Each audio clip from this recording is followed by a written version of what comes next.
I am going to provide an update on the Hosea Wheeler situation for Baylor football. I apologize for looking down because I cannot memorize all this stuff. This is per the Cron, which is a news website based in Houston, Texas, that was founded in 2012. This was once the digital home for the Houston Chronicle, by the way. And I'll link the article in the description below. I'm just going to make it short and sweet on what is going on with Hosea Wheeler. Baylor defensive lineman Hosea Wheeler is set to seek a temporary injunction against the NCAA in order to gain immediate eligibility for the 2026 season.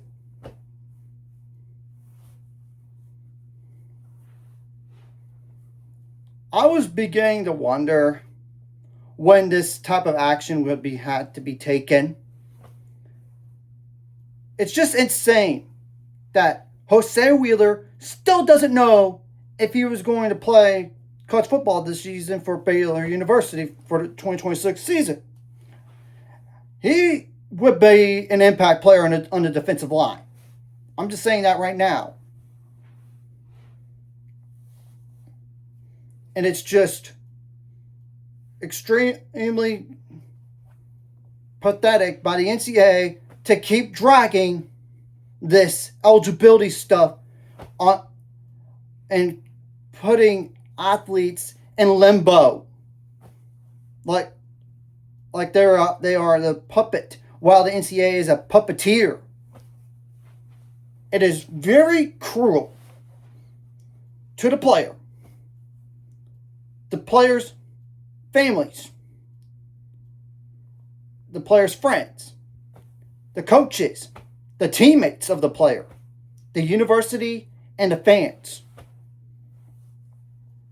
I thank God that the 5-for-5 is going to happen. And this way, there won't be a waiver process anymore. So, in a year from now, it won't be needed. So, maybe this would solve that problem on the 5-for-5. As for this situation, it's not like the first one of its kind here. I don't know. I mean, Clemson wide receiver Tristan Smith did this. We already know Brendan Sorsby did it. And no need to rehash what happened there. There's a lot of drama, and he's not even going to play any football this year of any kind. Because you know the UFL ended already. The NFL supplemental draft said no. And the same thing goes for the CFL. And obviously, you know, Trent Chambliss had to get an injunction too to even be eligible to play for Ole Miss.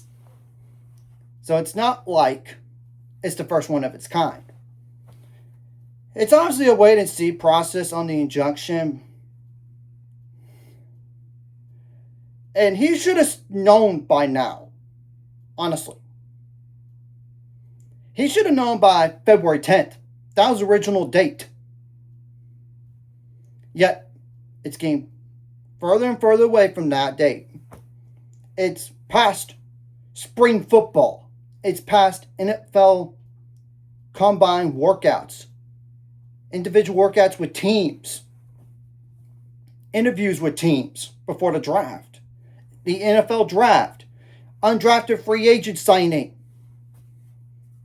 And you know there's no NFL supplemental draft because they just basically decided we're not doing that because of Brendan Sorsby. That's one of the reasons. And they haven't done it in a while anyway. So you get the point. Point there. So legitimately, the only option for Hosea Wheeler, if he were to play, other than Baylor University, is a CFL. We're going to have to wait and see what happens. I just hope he gets the answers he needs. Because at some point, he's got to have to know about if he's going to even play or not able to play. It's kind of like the Ashton Hawkins situation all over again. The NCAA granted Ashton eligibility, took it away late, and then all of a sudden they gave it back late. So you could, but it was right before the season. But you get the point. It's just wrong for the NCAA to do this to Baylor 2 years in a row. And this stuff, I don't believe, would happen back-to-back years at any school in the SEC or Big Ten. I'm sorry. I'm calling it the way it is on that. And you know the NCAA is not like a competent organization because you know they punish very severely for some programs and not so severely for others. And I know there might be people saying, oh, Baylor is so desperate to do this and it's coming. And the person is like a Texas Tech fan. Here's the difference. Sorsby gambled on games. Hosea Wheeler, as we know as of right now, has not done that. And TCU fan even said once, oh, Baylor's so desperate to do this. It's like, dude, the Clemson wide receiver did it too.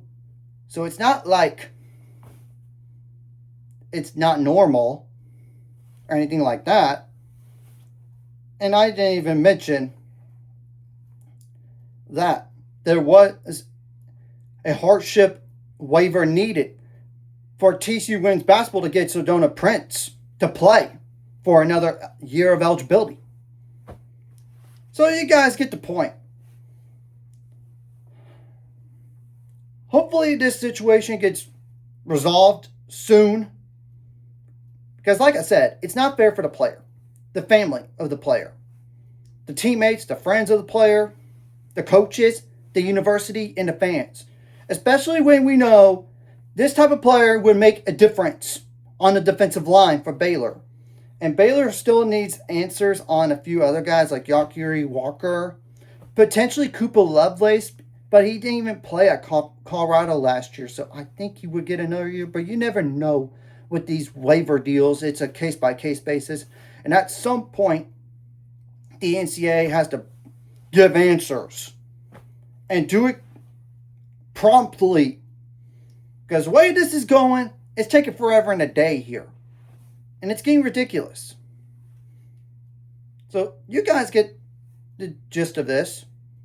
Hosea Wheeler is set to seek a temporary injunction so he could be able to play. So instead of waiting on the NCAA, he's taking action. And I commend him for it. He should have known by now.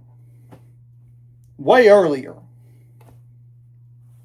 Anyways, if you like this content, hit the like, subscribe, and see you guys later on the road to 800 subscribers. Of course, ultimate goal is 1,000 more. So my mind through, of course, like video, comment really helps YouTube algorithms. So more people say sharing the video does help as well. So more people can watch. And if you're watching, subscribe, hit subscribe button, free notification bell as well. Like I said before, I thank God for 5 for 5 is happening. So this way, the waiver process will be eliminated. And I know there's exceptions to the rule, of course, on 5 for 5. I get that. At least this way, once you're done with your 5 years, you're done. You're not going to be able to play anymore at any school. So that's the plus on that, on the 5 for 5.